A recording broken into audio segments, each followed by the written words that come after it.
Machiegni kendo Nyakaramogi man kaka joma ka joma wakelo ni chendo mar gin kanye kawuono wamanyo ne jaod bura machon ma Oriri Herman Odhiambo Omambo. Mamba nobedo jaod bura ma Oriri nyadiriyo higa mar 1997 kod 2002 bang' bedo japuonj kendo puonjo e skunde bura.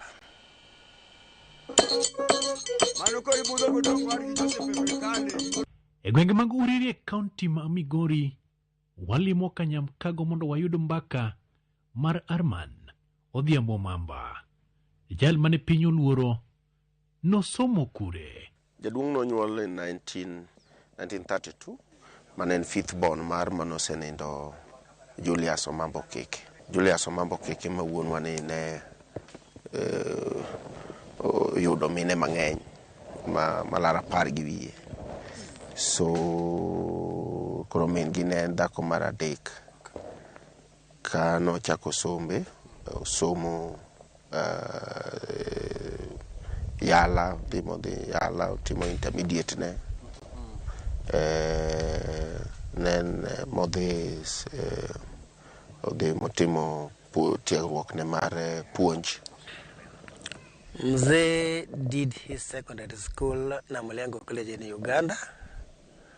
From Uganda, I think he reached Form 2, then came back to Kenya. And when he got after coming back to Kenya, he went to Kagumo Teachers College. By then, it was not teacher, P1, P2, it was T2. Teacher 1, teacher 2, and like that. So he was teacher 2.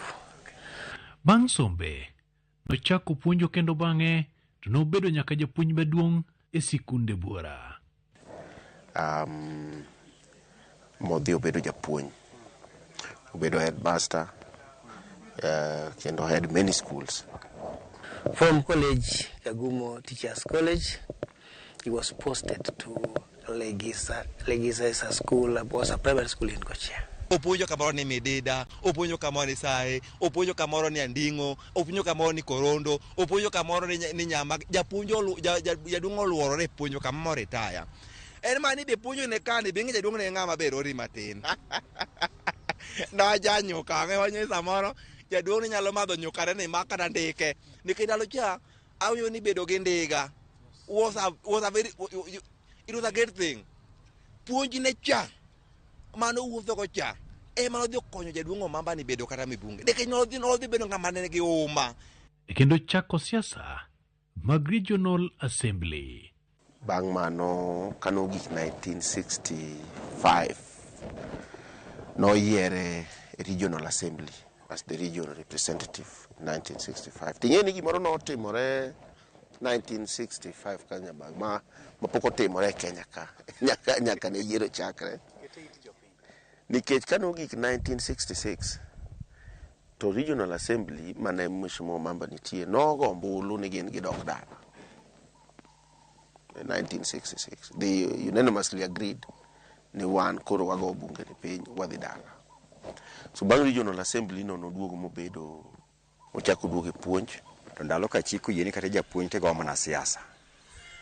Koro ochung' e siasa modhi African Local Council Kisii 1957. Kagik 1963 okel Regional Assembly Nyansa Kisumo. Odhi e Regional Assembly o represent South Nyansa e assembly no. Kogoda ni eleji ko. Koro bedo ni Regional Assembly Kisumo ni obedo minister mar education. Mae makoro tude ge Mboya. Tudruok mare kod Jaramogi Oginga Odinga nomiye thuolo mag kikore kod duond buche mag siasa pachoka. Course ning'e ni en very close gi Jaramogi kabisa.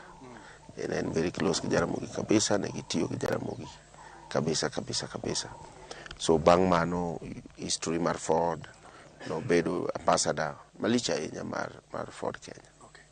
Bang' mano ing'eni nwadhi NDP, LDP, kasto karomo 1997 to yiere bunge ko represent ka Oriri ochakore. Oriri nochakore 1997. Nochini gi Joko Odinga. Ng'eni Joko Odinga gi be ng'eni okonyowa kaka Joko Omamba. Joko family mar Raila Odinga okonyowa.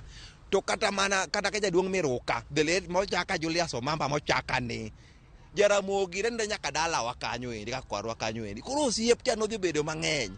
Odhiambo nochake KANU, TAN, seche manene KANU go, obedo nyaka regional, okwongo dhi e council maluongo ni ADC.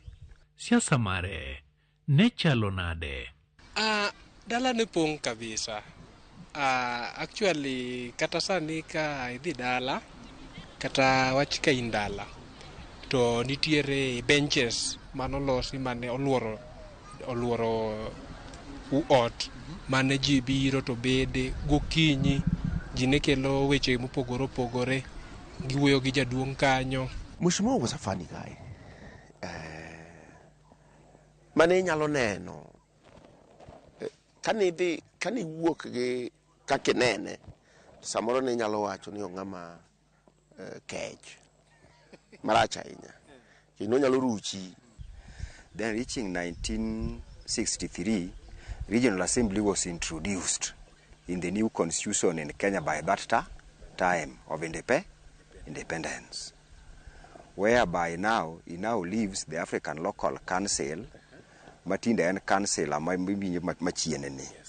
Koro ema koro neno koro kom maduong' moingo mano. There is another big seat. That one was a local council. That one now is regional assembly.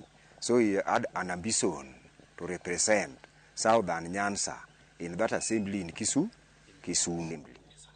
Abedo jakom mar Mheshimiwa Omamba e weche mag CDF kata pesa. Pesa gi nwapogo yo maber malich. Ne wan gi komiti ma kamoro ka kamoro, to wayudo kwayo mag jokanyo, to kwaseyudo kwayo mag jokanyo, to wadhi watim assessment, wayudo ni gimidwaro kanyo nego oromore gi kanyo tiyo. Riekni mane watiyo godo, to kane wan gi mkutano maduong', to mjumbe nohero jodongo. Omiyo jodongo thuolo wuoyo kapok owuoyo.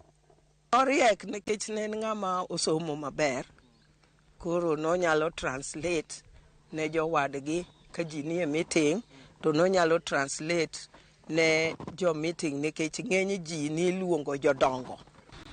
Baba nade ngima sani dakwa gik mang'eny, ndoka okahero ngima mantie go sani. Mano kori budho godong' war gi Joseph.